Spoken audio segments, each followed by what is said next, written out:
two, a 1, 2, 3. I am creating my highest good. I am creating my highest good. Those doors are opening like they should. I am creating my highest good. I am creating my perfect life. I am creating my perfect life. I'm free of struggle, don't see no strife. I am creating my perfect life. I am creating abundance today. I am creating abundance today. I trust myself and I know the way. I am creating abundance today. So, on behalf of Reverend Donna Maurer and the Board of Trustees, I am privileged to welcome you to the Sonoran Desert Center for Spiritual Living. Whoever you are and wherever you are on your spiritual path, you are truly welcome here. Here you will be validated, supported, and encouraged to be all that you are meant to be. Our vision statement is love in action every day in every way.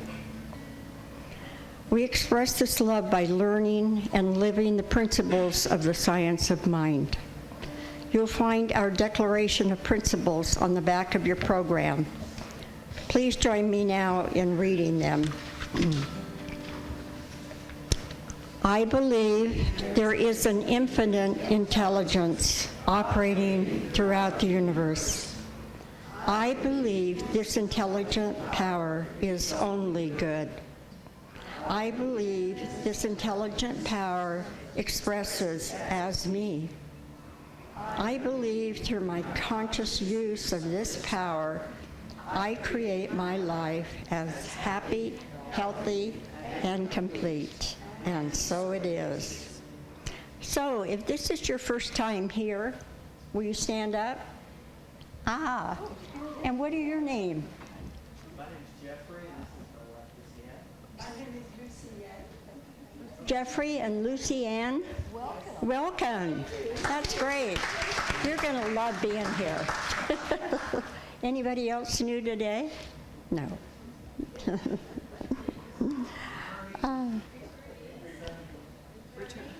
Don and Lynn. Oh, Don and Lynn. Yeah, returnees. Oh, good. Good. Okay, so please direct your attention to the announcements in your bulletin. If you're watching us online, please visit cslaz.org for our announcements and events calendar. Thank you.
share a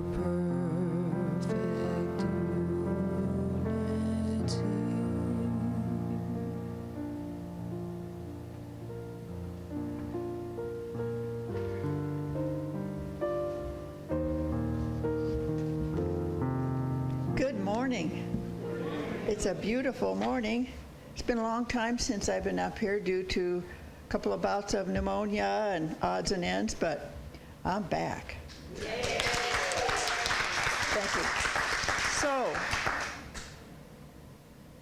what did the duck say to the bartender? Put it on my bill.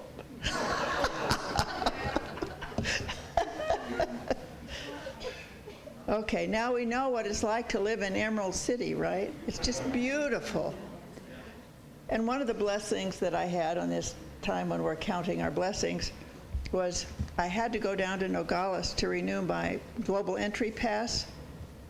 That trip was truly Emerald City, green as could be with yellow flowers strewn here and there all the way down. It was just glorious. So thank you, God, for this wonderful rain. I know all the little critters and all the growies on the desert are so happy, including us.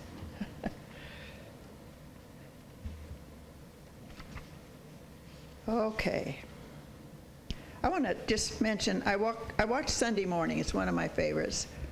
And they had a story about a Canadian goose, big, beautiful goose that had a very serious injury to its foot.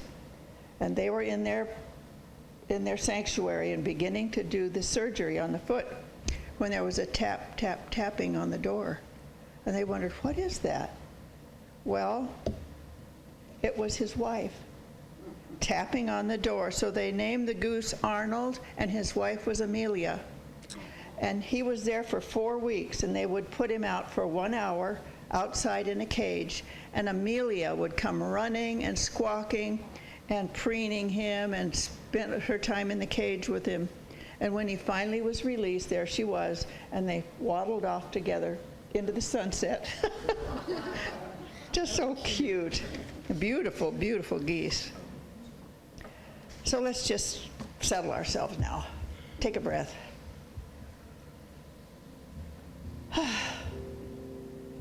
So on this beautiful day, as we gather together, as part of a loving Sangha, our tribe, our people, we are each one filled with divine presence that is closer than our breath and even the beating of our heart.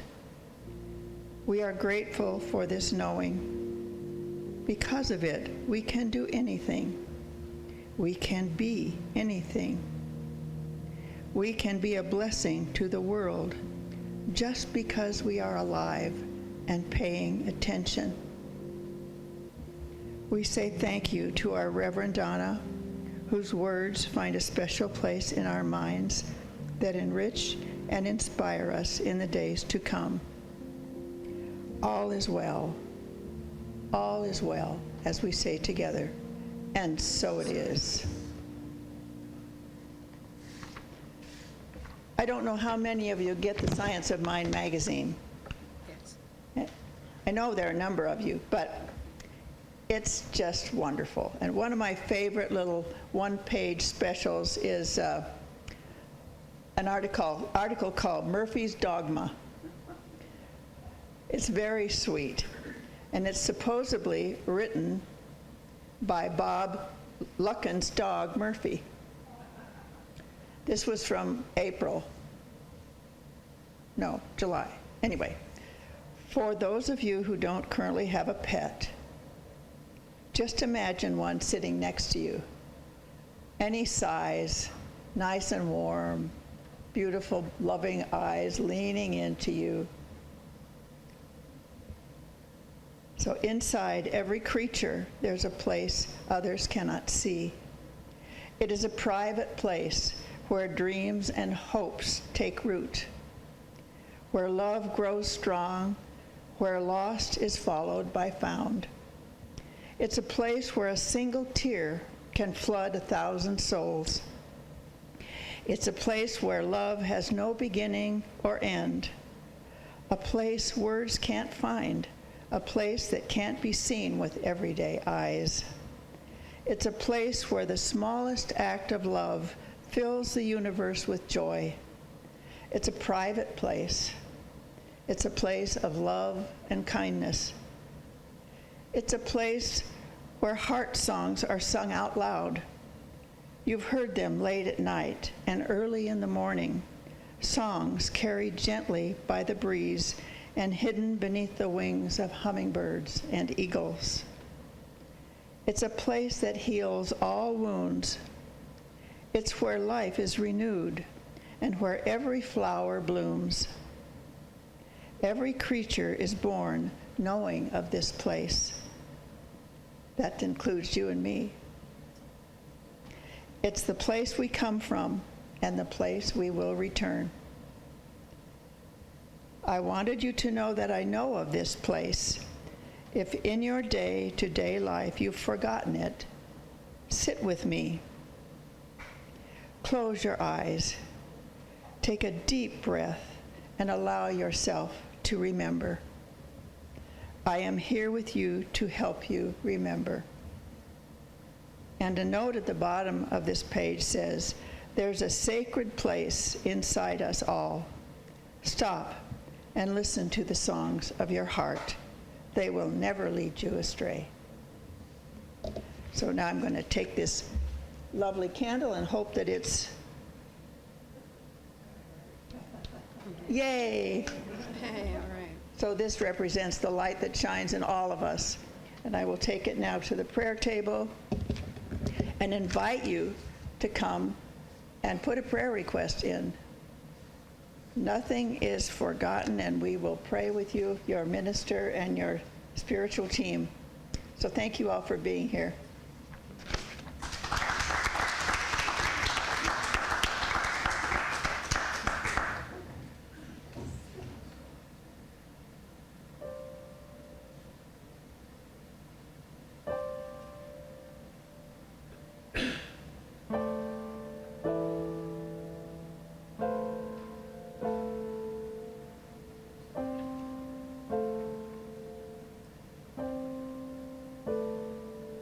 There's been a storm brewing inside of me,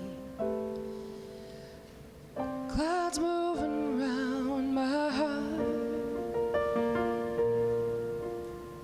Something's changing that I just can't see. I'm stuck in what I know is safe, but not where I'm supposed to be. I feel the call of something more. I feel the call of something I never felt before. I feel the call of something more. Asking, what am I here for? What am I here for? What am I here for? What am I here for? They say that pain pushes when the vision pulls. Feels like my safety nets have fallen down. Wish I had a map of where to go. Got this feeling deep inside, I'll get there when I know I feel the call of something more. I feel the call of something I never felt before. I feel the call of something more. Feel it asking, what am I here for? What am I here for? What am I here for? What am I here for? Asking, what am I here for? What am I here for? What am I here for? What am I here for?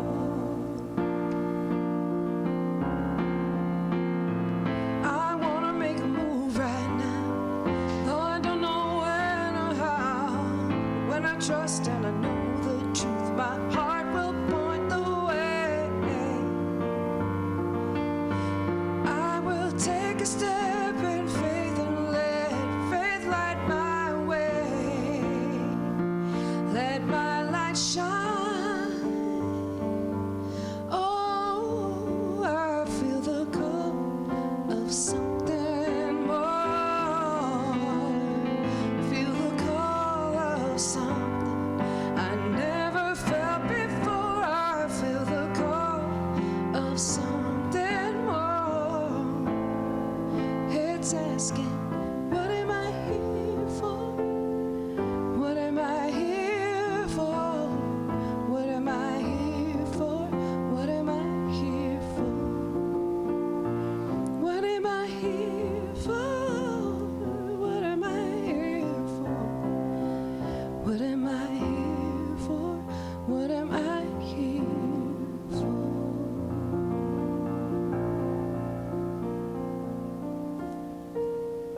This is The Call of Something More by Karen Drucker.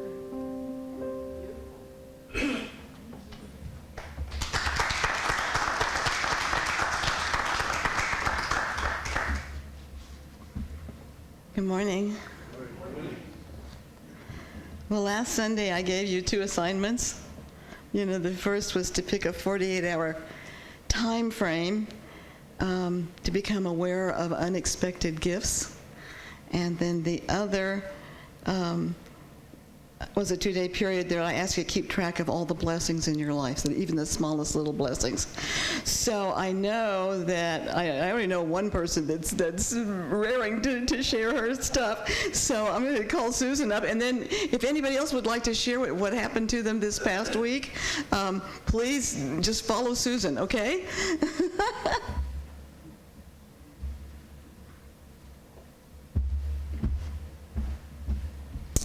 Well, those of you who know me know that I volunteer at a cat rescue. And I also am a cat foster mother, which is dangerous. I failed the first time. I have that kitty with me. And then I have other times. But most recently, I had a 7-year-old male orange cat when everyone wanted little kittens. And Pedro was so sweet. I just adored him. But in all the time I had him, and in all the time before when he was at Paws Patrol, no one called about Pedro. His picture was on our website, and my friends got tired because I'd step up to them and say, "Do you need a big orange cat?" And people kept saying no. Well, I told Reverend Donna, when I left last Sunday, what I'm going to request and what I'm going to concentrate on is Pedro gets a home. And Pedro got adopted.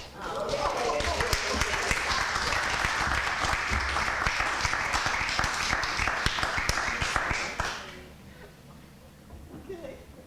Anybody else? Okay. Well, our theme this month has been the endless practice, and it's really true that life itself is an endless practice.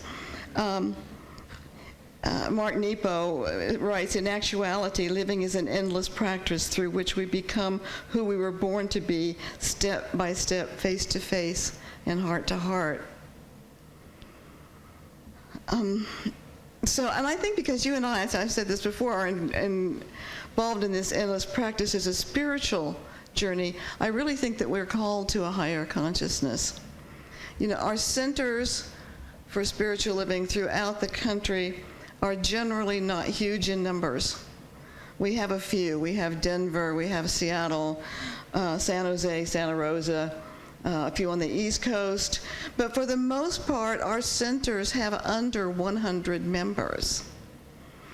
And lots of people ask, well, you've got this great message, why aren't more people here? And I think that there may be more than one reason, but I believe that the major one is, like one student said as he walked into class, he said, "Wow, this stuff is work." And it's true, because when we take a serious interest in this philosophy, we learn that we can't blame the devil, we can't blame evil, we can't blame somebody else, we can't even blame ourselves. Because this is a responsibility, this is a philosophy that lays the responsibility for our experiences directly at our own feet, not as blame, but as the gift of choice. For we believe that what we hold in consciousness will manifest in our world of affairs. So, if we don't like where we are now, we have both the responsibility and the gift to be able to change it by changing our consciousness. So I hope that when you come here, that you receive a message that makes you think. There's nothing that makes me happier than someone who said, "Boy, I struggled with what you said all week, and I finally got it." You know, I love those things, a little aha that helps change our lives. And I hope that when you come here, you go home with tools that help with the daily challenges, the endless practice of everyday living. In many weeks, I do offer homework, but even when I don't, I trust that something I said or our practitioner said or a song that was written by Heather is the basis for seeing something in a new light, a new way of living. And I hope that when you come here that you take home the message that you are magnificent. We are all at the human level works in progress, but at the level of our real selves, we are an expression of God, made from God's stuff. The genes in our body are God genes. And by the mere fact that we're alive, we are beloved, we are worthy, and we are impressively beautiful, which is another definition for magnificent. So ours is not a Sunday-only religion. If we're around for any length of time, we're going to be challenged. We're going to be asked to seriously contemplate where our lives need work, and we'll be called to use the tools and principles that we're learning to put that part of our life back into balance, back into the wholeness that is the truth of who we are. So my student is right. This stuff is work. It's work that many people do not want to do. So rather than wondering why there are so few of us in this philosophy, let's praise ourselves and the person sitting on either side of us, the one in front or behind us, and know that we are all here together because we are called to that higher consciousness. We're called to step out of the rut of mediocrity in our lives and live with a joy and a passion and a compassion that is not always expressed by every human being. And once we've been called to that higher consciousness, we can see what living in that consciousness is like, and we'll never be able to go back to that mediocrity. And we will make a difference in our own lives and in the lives of others. We can no longer say the devil made me do it and so shirk our responsibilities. We can no longer say if only such and such would do so and so differently, I would be happy. Because we know that's our consciousness. What we hold is our deepest beliefs, thoughts, ideas that are the source of our experiences. And if we are to have a different experience with so-and-so, it isn't so-and-so's consciousness, but ours that needs work. And while there is work involved in what we do, the rewards truly are beyond measure. Ask any practitioner here today and they'll tell you. Our founder, Dr. Ernest Holmes, says, to each is given what we need. How we shall use these gifts is all that matters. To hold one's thoughts steadfastly to the constructive, to that which endures, and to the truth may not be easy in a rapidly changing world, but to the one who makes the attempt, much is guaranteed. So I was thinking, if I am called to a higher consciousness, what does that mean to me? So our topic this morning was my question to myself. Wait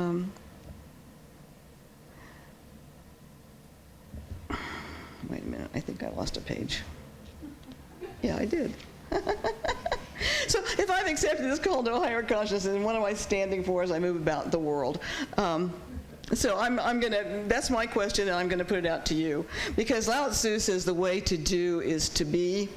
And from those simple words, we are encouraged to rearrange our thinking from how we must do things, how we must behave, to how we are being in the world.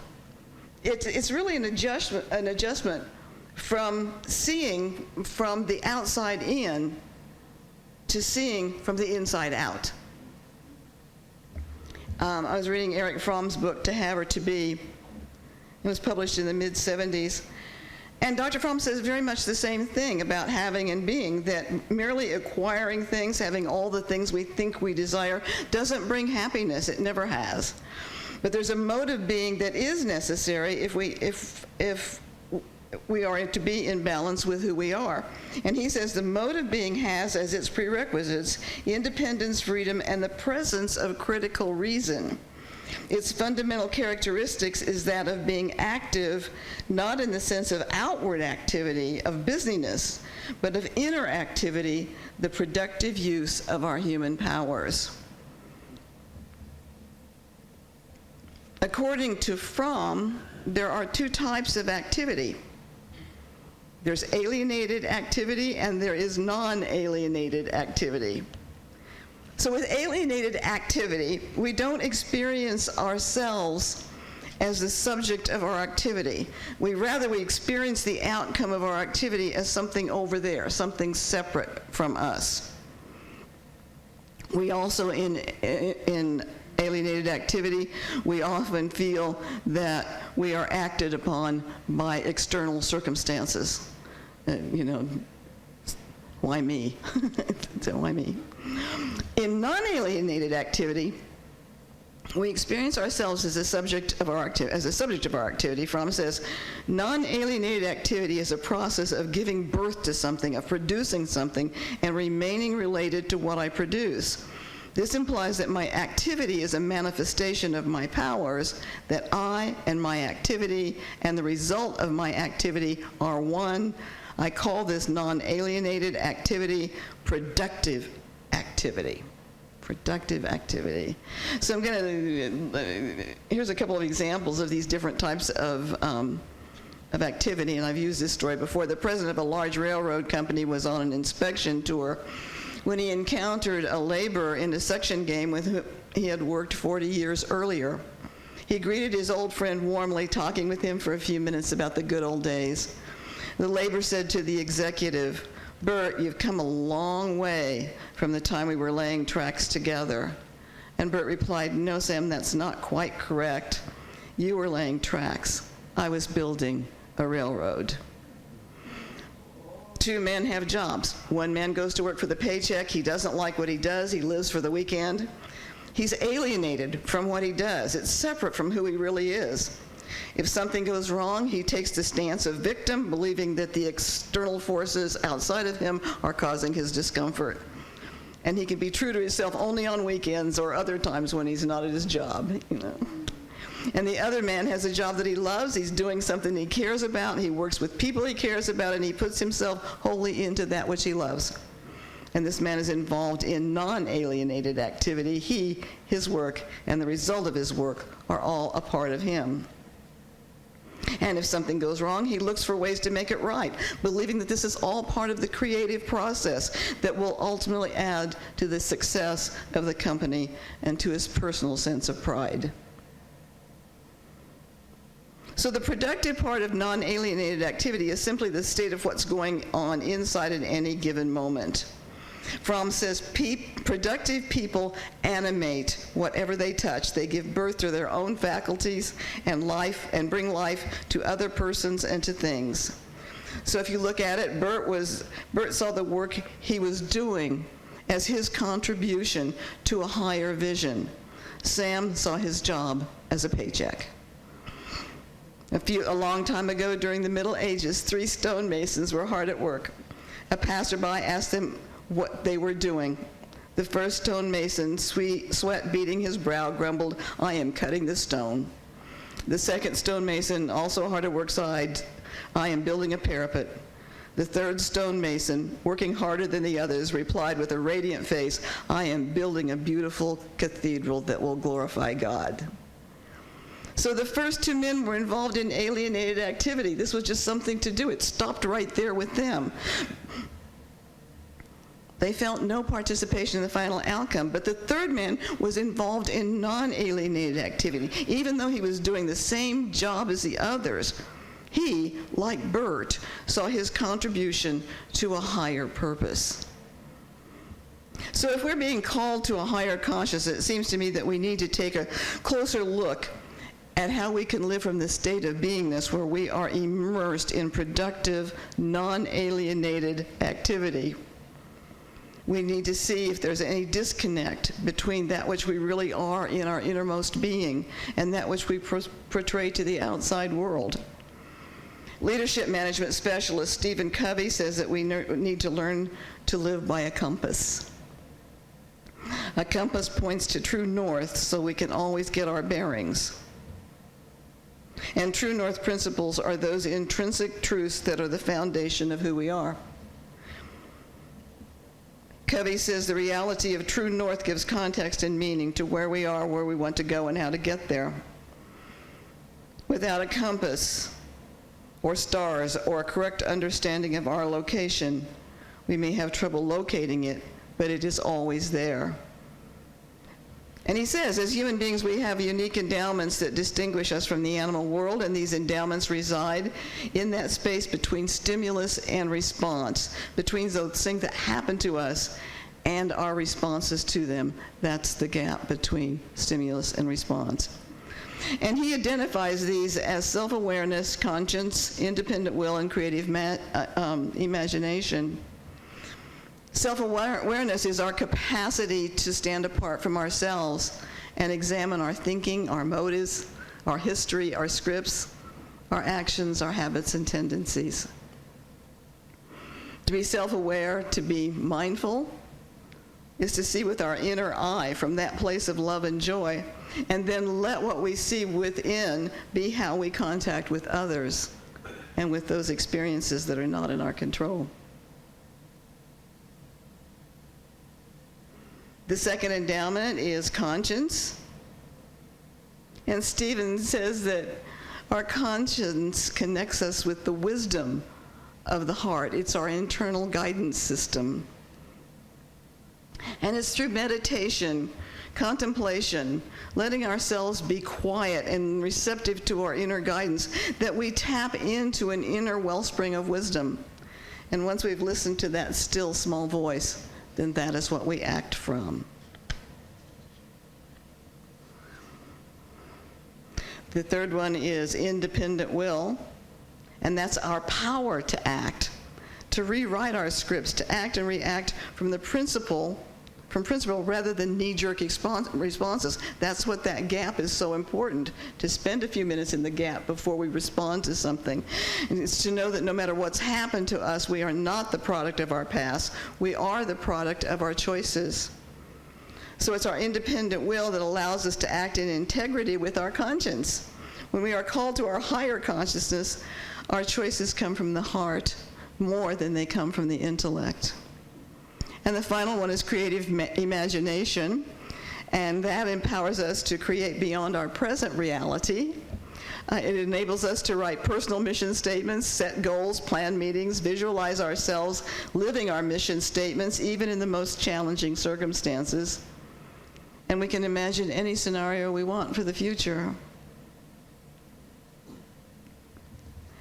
Imagination is infinite. It deals with both the present and the future, with potentiality, with vision and mission and goals. It's about the what can be's in our life. And I found some really fun examples of people who did not have vision and imagination.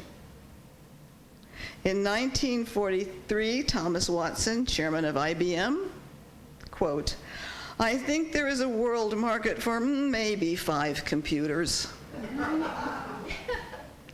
Ken Olsen, president, chairman, and founder of Digital Equipment Corporation, 1977, "There is no reason anyone would want a computer in their home."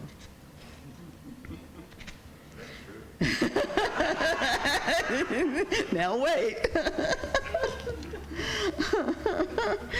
Let's see, where am I? There's an internal memo from Western Union in 1876. "This telephone has too many shortcomings to be seriously considered as a means of communication. This device is inherently of no value to us." Who the heck wants to hear actors talk? That's H.M. Warner from Warner Brothers in 1927.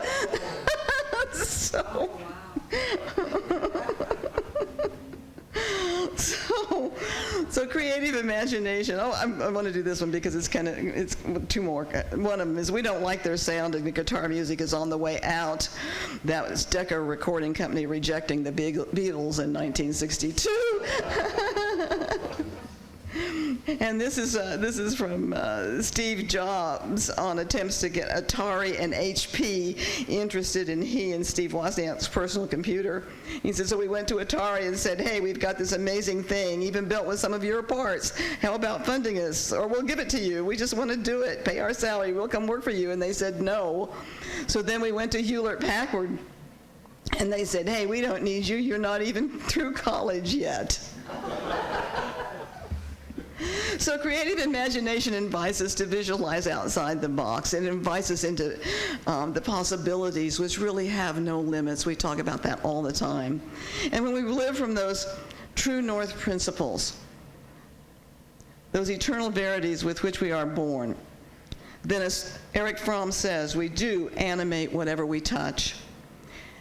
And we do give birth to our own faculties and bring life to things and to other people. And isn't that what the world needs right now? Thank you. Namaste.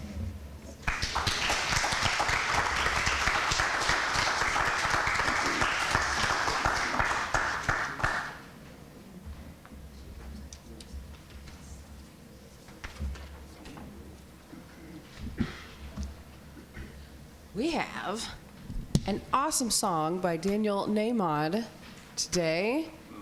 Since I've introduced so much new music to you this month already, I thought it would be nice to have something tried and true. And so this is called A Higher Place. The words are inside your program in the white sheet on the inside. And if you'd like to stand, you can do that. And if not, that's okay too.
As the microphone goes to a lower place.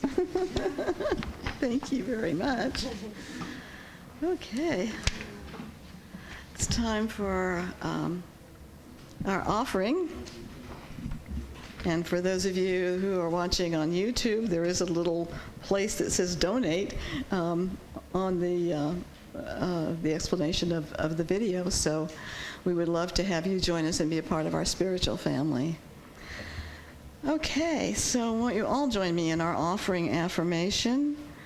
My gift goes forth to heal, prosper, and bless all that it touches. It is evidence of my conviction that God is the source and substance of my supply. I share generously of my good, knowing that it returns to me multiplied abundantly, and so it is.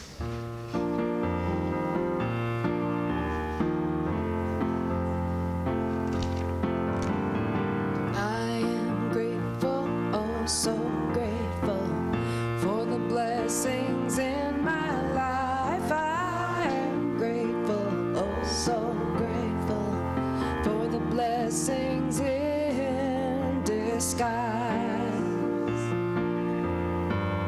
I am grateful, oh so grateful,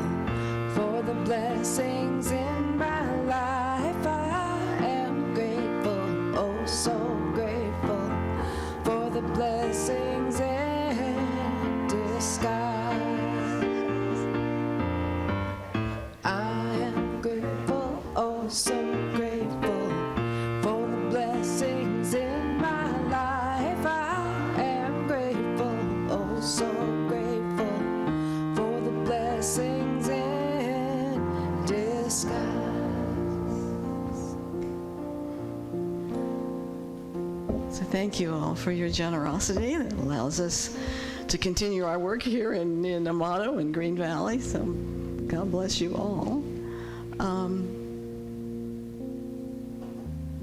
So it's time to close out our service in prayer. We do have cookies. I think John brought some and Kathy brought some. So, and we have coffee. So we're getting back a little bit at a time. It's not the feast that we used to do, but we're starting as much as we can do safely. So I just want to take a moment to know that God is all there is. And the power and presence of God is everywhere. And the words I speak have power because there is only one divine intelligence, one mind. So when I use my mind to create my words, I'm using the one mind that has connection everywhere. So I speak my word this morning particularly for those people of Haiti, for the incredible devastation that they have experienced, and I understand that there's a hurricane on the way too. So we just put our arms around all the people that are experiencing any kind of horrible hardship, like Haiti, like those people who are trying to leave Afghanistan.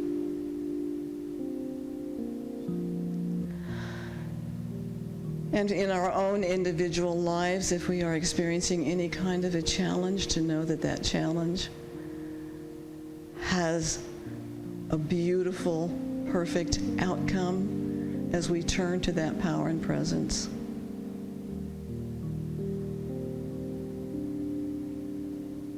And I give thanks for the opportunity to be here with my spiritual family, to be able to speak these words into that law of mind, knowing that it does its perfect work. And with gratitude, we say together, and so it is. Thank you. And can we form a circle and sing I stand for love.